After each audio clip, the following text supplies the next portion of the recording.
Sam Penny is the co-founder of Cheese Therapy on the East Coast. How are you, Sam?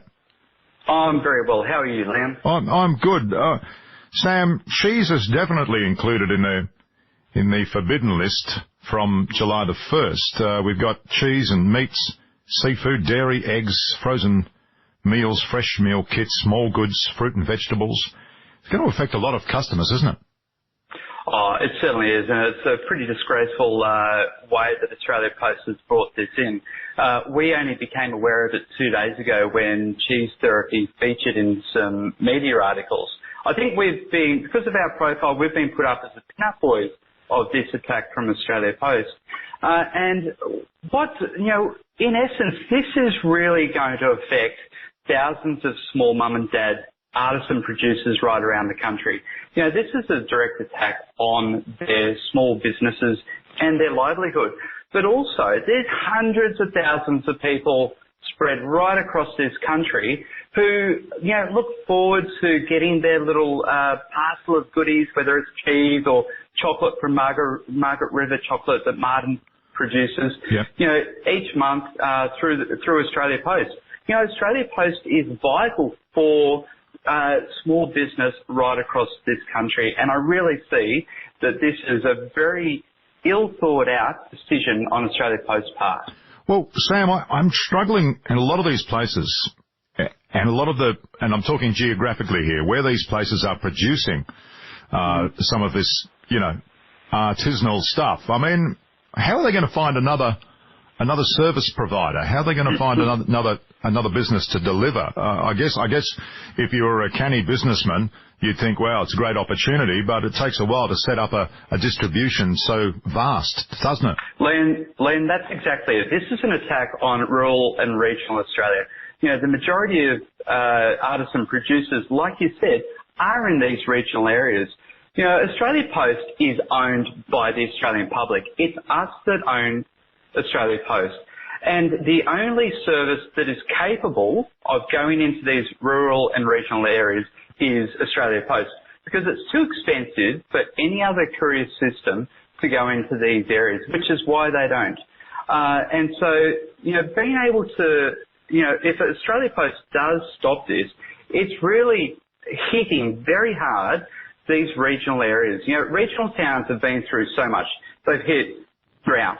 They've hit bushfires, they've hit COVID, and this is the worst part. This is the part where you stick the knife in even deeper and give it a twist. This is just so devastating what Australia Post is doing.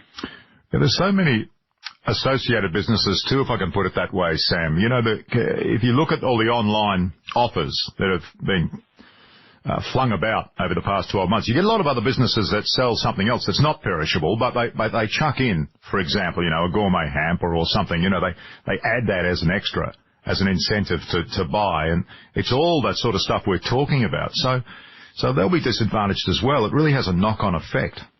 It does, and we've been doing cheese through Australia Post for more than 5 years. The last 12 months, we've done 55,000 orders. And we get it right. We put a lot of effort into the way that we ship because, we owe it to our cheesemakers to get their product right around the country in great shape. But we also owe it to the customer for them to receive it in good condition. We spent a few $100,000 in 2020 last year working with a vaccine transport company to produce an insulation product so that it can stand up to the rigours of Australia Post. Australia Post didn't perform the best in 2020, but we knew what the problem was and we created a solution for that.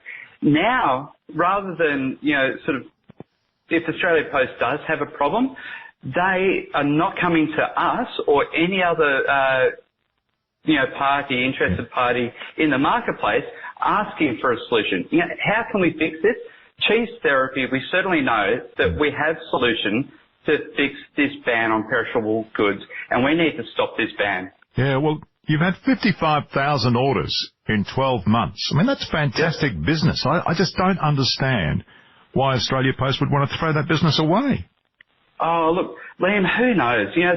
There are suggestions that people are throwing at me is that they're lining it up to privatise their parcel post section. And who knows, there's so many factors that I think that we're all very unaware of. But, you know, cheese therapy, because we represent so many small artisan makers around this country, you know, we're really having to lead the charge and take the fight to the Goliath, which is Australia Post.